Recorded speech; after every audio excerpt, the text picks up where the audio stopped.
Well, hello. I'm Josh, if you don't know who I am and haven't watched any of my previous videos.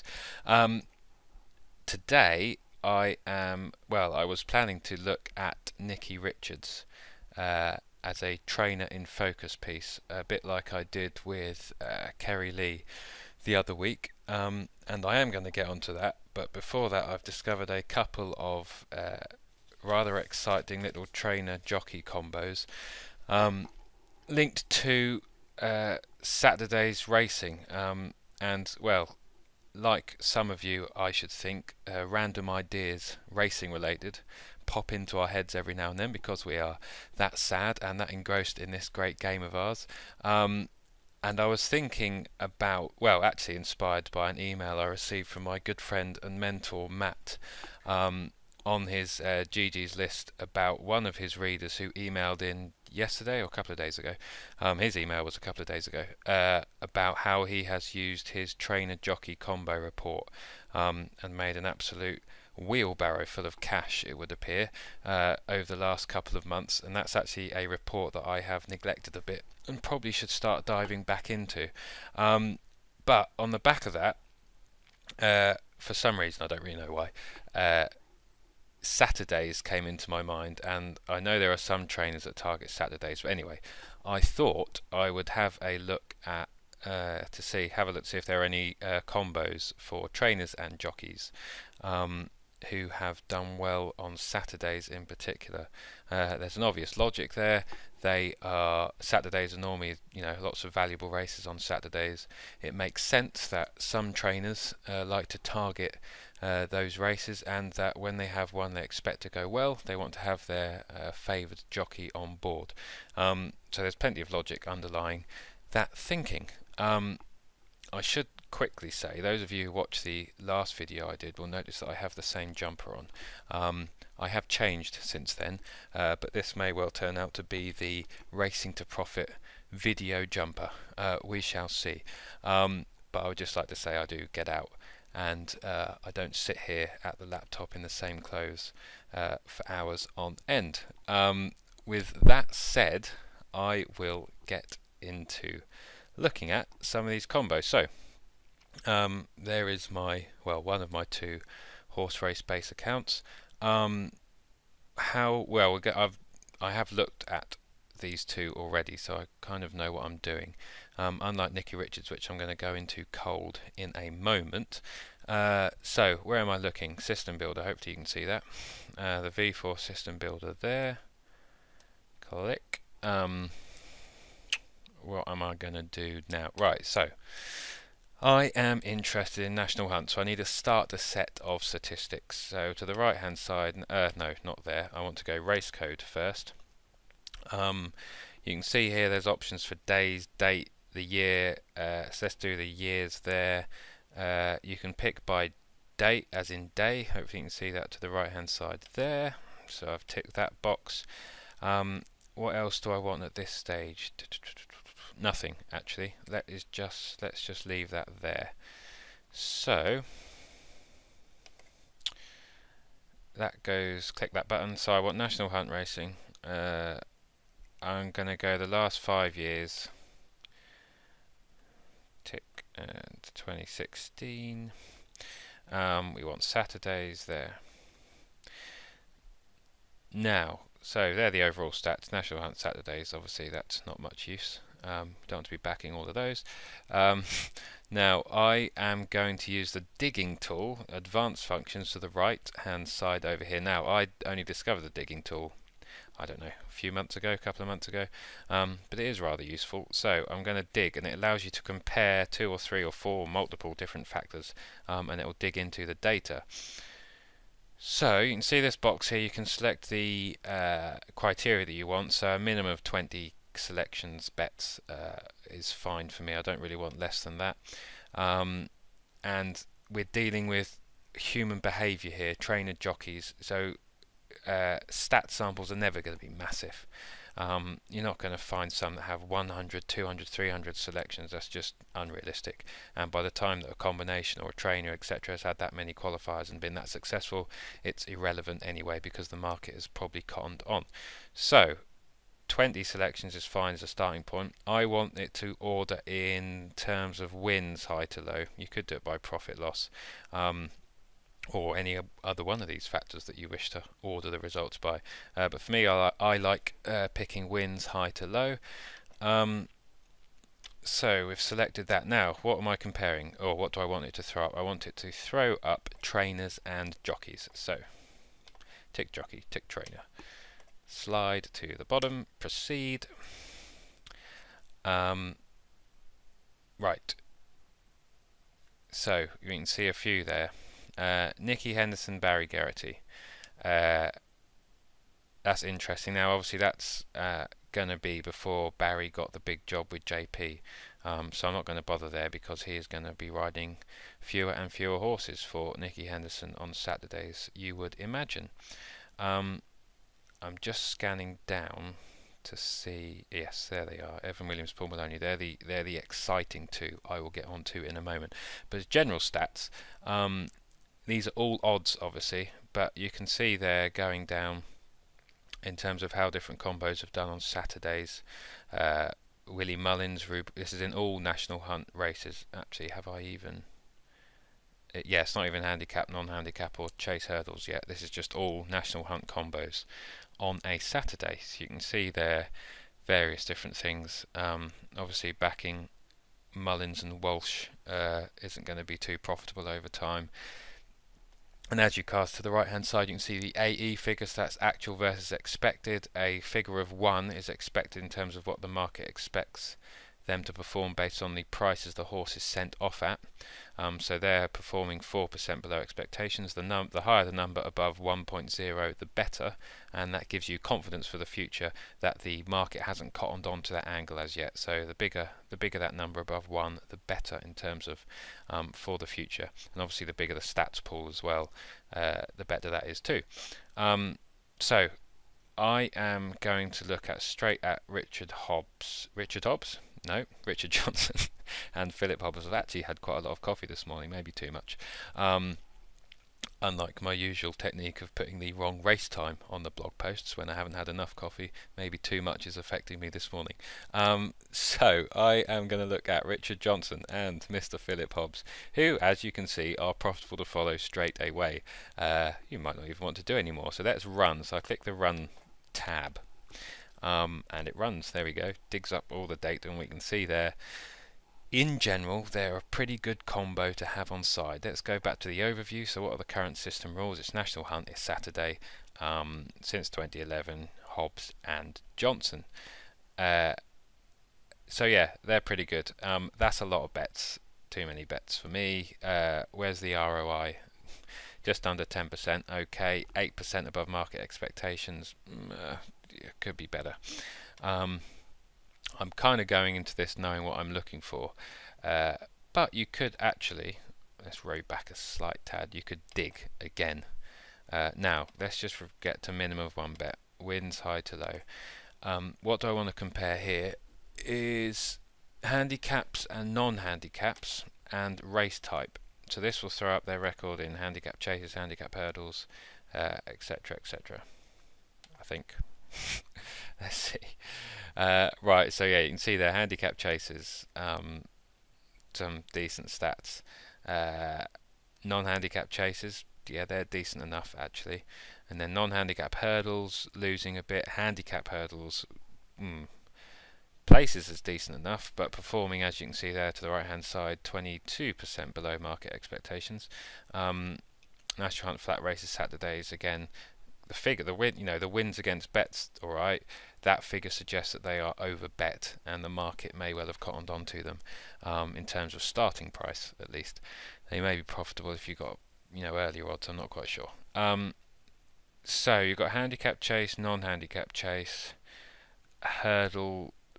It's looking like the chasers are the ones to focus on. So I'll just go back and I will break down by National Hunt race type, just so we can see.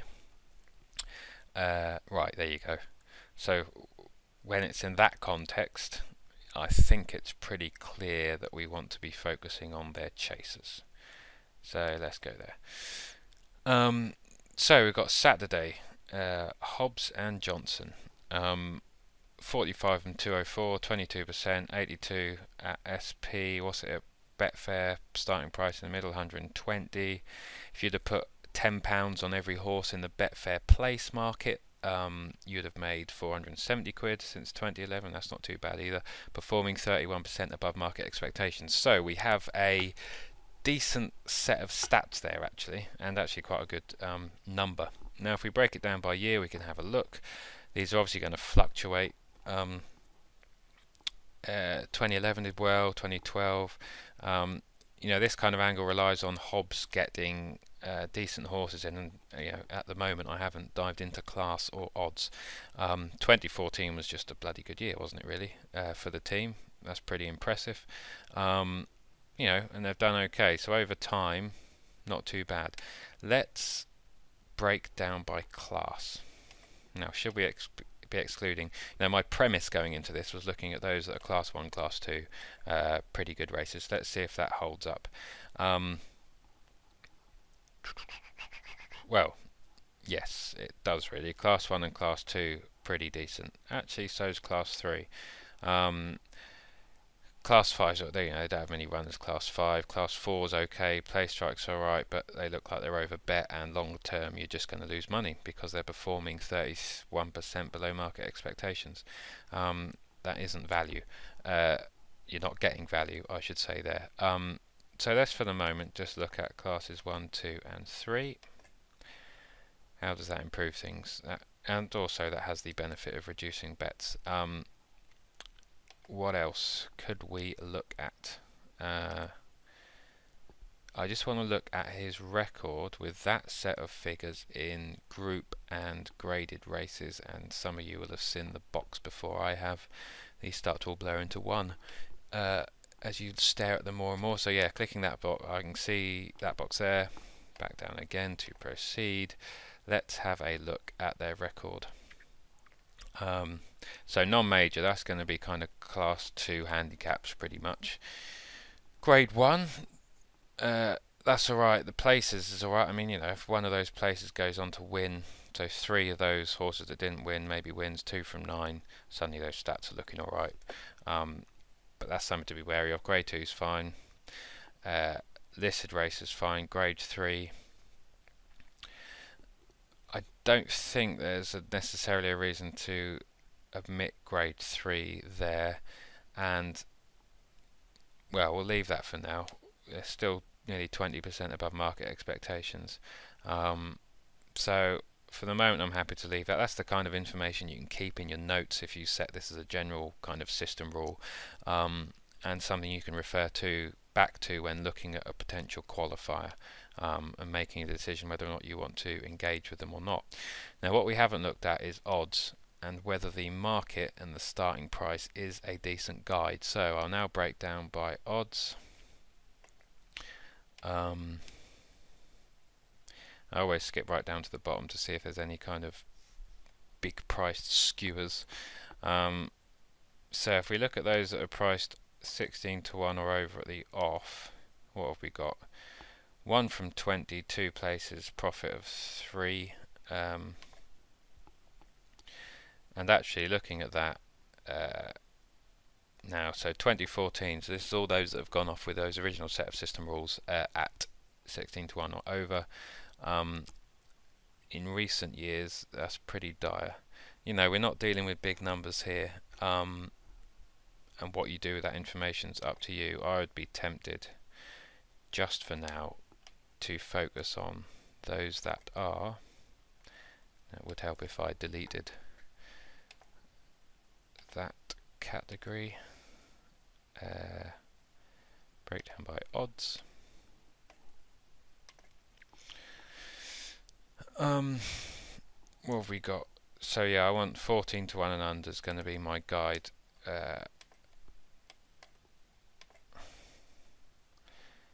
So that also again has a benefit, yes, of reducing some of the bets and increasing the win percentage. The place percentage is very solid there. Nearly 50% of all runners have won or placed on a Saturday for this team, 44% above market expectations. Now with those odds caps, let's we could dive back out actually, which is important to do, and then to go back and reassess factors, and look at race class.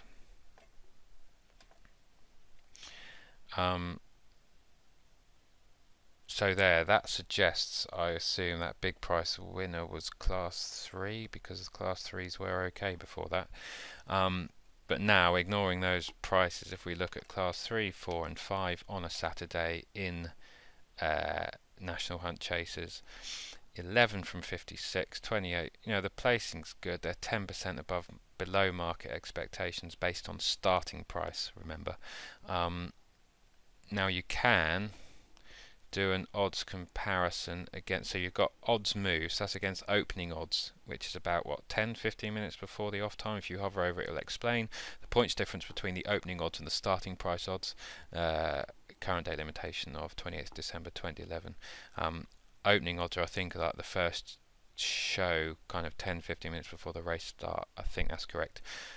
Someone can correct me if that is mistaken. You've got forecasts. That's I don't really pay much attention to those. Maybe I should. Early versus, you can get percentage moves. And actually, one of you made a comment or emailed me about looking at trainers and trying to find if there are any trainers who have a decent record when horses are well backed and their odds move a certain percentage. That isn't something I've looked at as yet. But it may well be something I should have a focus on in the weeks ahead. That's for another day. Anyway, so odds move, open versus the SP. Now this gives you an idea whether taking an earlier price would have helped. So I believe my interpretation of this is correct. But the plus numbers indicate that. So if we look at the 2, that is, he's had 2 horses, for example, have moved down 2 points from opening odds to SP, so it would have been 4-1, say, 10 minutes before the race, and come the race time, they've been 2-1. So, by taking those earlier odds, you've got 2 winners there, 2 times 2 points moves, that's an extra 4 points above SP, that's an extra 1 point above SP, that's an extra 3. So, we got 4, 5, 6, 7, 8. So you could get 8 points above SP just by taking your prize 10 minutes before the start. With those runners at this class, so that would take you down to a profit loss of kind of 0. And Betfair, you might be in profit, and you'd probably be marginally, you'd be doing okay. But we want micro angles here, and I am happy to exclude classes 3 to 5. So let's go back down, break down by race class. We're focusing on their class 1 and 2, and that's what we've got. For me, I think that looks pretty solid. National Hunt, class 1 and 2 chases on a Saturday, 14-1 or under as a guide. Now let me remove that odds cap, and let's go back into the odds. Now we're just class 1 and 2. So, building these systems is all about creating or finding criteria, then removing them, going back, making sure you're not backfitting or looking at the stats in the wrong way. And as we can see here, on a Saturday, his runners under those rules above that are 16-1 or over are currently 0 from 17, 1 place, with his chasers in class 1 and 2 on a Saturday, Hobbs and Richard Johnson. So, well, you do with that what you please. I will be using 14-1 as my guiding point. So, what do we got? There we go. So, now the other thing we haven't looked at is, what about class 1 and 2 chases not on a Saturday? Let's just look at every day of the week. So I've removed the Saturday criteria. I'm looking at date and day. I'm going to break it down. Sundays, that's alright. Monday, what have we got? Tuesday, Wednesday, Thursday. Let's just look at the stats for all the other days, excluding Saturdays, which look like they're going to be profitable. 103 bet, 23 wins, 44 play. Solid enough. 77% above market expectations. Profit loss pretty small at SP. Okay at Betfair SP. The return on investment 4%. That's quite a lot better than you're going to get in the bank. There's some quite wild fluctuations there. 2015 wasn't great. So that information there again. If you look at just all days, again, solid amount of stats, but we can improve the profit, or the return on investment, I should say, just by focusing on Saturdays. There we go. So that as a micro angle and something to guide you in your punting on a Saturday looks to be pretty decent for me. Pretty consistent across all years. I should think if we look at the odds move again, quite a lot of these are going to be backed within the 10-15 minutes before the race. So what have we got? Let's add them up. So these ones are the minus, they're drifting. These ones are shortening. So we've got 9 of 34 just didn't move in price. 4 of them moved 1 point, so that's 4 points. 7 of them moved 2 points, that's 14, 18 points. Plus another 6, what are we up to? 24, plus a 5, 29, plus a 6, 35 points. So just by taking opening odds, on my interpretation of those figures, you would have, that's 10 minutes before the race, you would have 35 more points in the bank. If you're betting £10 a point, that's £350, above that 88, and that would take you to a figure that is better than the profit loss at Betfair SP, and that Betfair SP figure doesn't include subtracting commission, I don't think.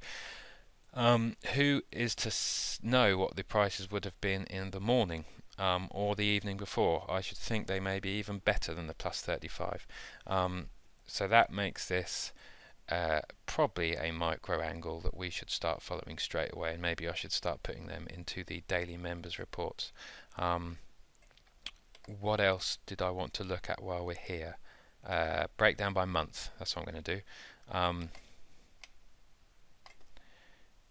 Breakdown by month, just to see, have a feel. Is the winter months best? Are the winter months best? So how do they do in the summer months? January pretty good. February, March. I mean that's festival time. He actually hasn't had. Well, there's only one day. No, there's no days are there at the festival in March on a Saturday. Tuesday, Wednesday, Thursday, Friday. So yeah, ignore that. April, probably one of those. Maybe entry, some of those we'll see, but there's no reason here looking at them to exclude any month. That is the point. June's fine, August fine, September, autumn into winter's pretty good. So yeah, I'm just trying to think, is there anything else? Let's look at other jockeys. Maybe it's just Hobbs. Maybe Hobbs is just very good. Breakdown. So I've removed Richard Johnson. I'm going to break down by other jockey. Tom O'Brien's the one I want. Right, okay, yeah. So this gets at the whole point about behaviour and who do you employ when you want a horse or you're expecting a horse to do well. Is having the main man on board important? So James Best is alright, actually. Not any reason to exclude him necessarily. Maybe I'll click on him. He's had 10 rides. I'm not sure if he rides for Hobbs that often anymore. He may well do over the summer months, and the fact that 50% have placed suggests that we shouldn't necessarily ignore him. Barry Geraghty, that will be for any JP McManus owned horses from now on, I imagine. Who would that be? That may be If in Doubt. That was a Saturday at Sandown, wasn't it, a few weeks ago? That may be that one. So that's one to keep on side moving forwards. And Richard Johnson. Yeah, you've got AP McCoy there, who would have been the McManus ones as well. Tom O'Brien's the one to avoid. 4 from 48. If he's put up, that would suggest that. What does that suggest? Richard Johnson, not Richard Hobbs. Richard Johnson has probably had a choice, O'Brien maybe at a different racetrack. That's significant, I think, to me. So let's actually just have those three, because we wouldn't want to miss any other winners. And there we have it, a decent little micro angle. The rules are there, note them down if you wish. I'll repeat them below this video, and I'm going to save that actually. As you can see, systems are full, which is always happening, so I'm going to find some to delete. What have I got that I can remove? I've got all the monthly trainers in here. Dandy Nichols, Johnson Handicappers, that's the flat. Bear with me, I probably don't need to be recording this bit, but there we go.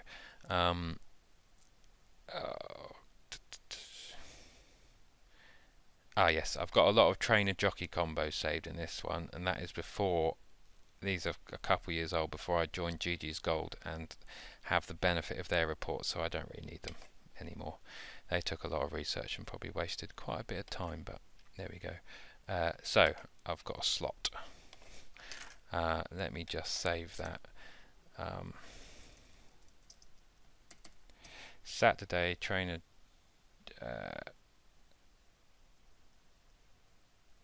do you want my trainer jockey combo? That's what I want. Hobbs 14. I put the price in so that when it comes up in my qualifiers, I have it. Save. Done. So obviously it's not a Saturday today, but when they come up, they will come up here, and you can see today's qualifiers or potentials. February. Paddy Brennard's long distance jockey, what's he on? Buckhorn Tom, haven't backed him. Haven't really looked. Moreland's missed as a qualifier. Heavy ground trainer. Hobbs and Johnson Desert Retreat in the 450 Chepstow. Interesting how that gets on. Haven't backed it, quite short. And I'll be honest, I haven't even looked at that race. I am going to stop the video here and actually complete it and record the next trainer jockey as a separate video, which may be more useful long term. So let me get that up there and I will complete the video. So until the next time, which is going to be in a few minutes time, when I record and have a look at Evan Williams and Paul Maloney, which is quite an exciting angle for us big odds hunters. So I think if I press F10, that will stop the video and record and finalize it and publish it. So I will get on to the other video in a minute. Speak to you soon.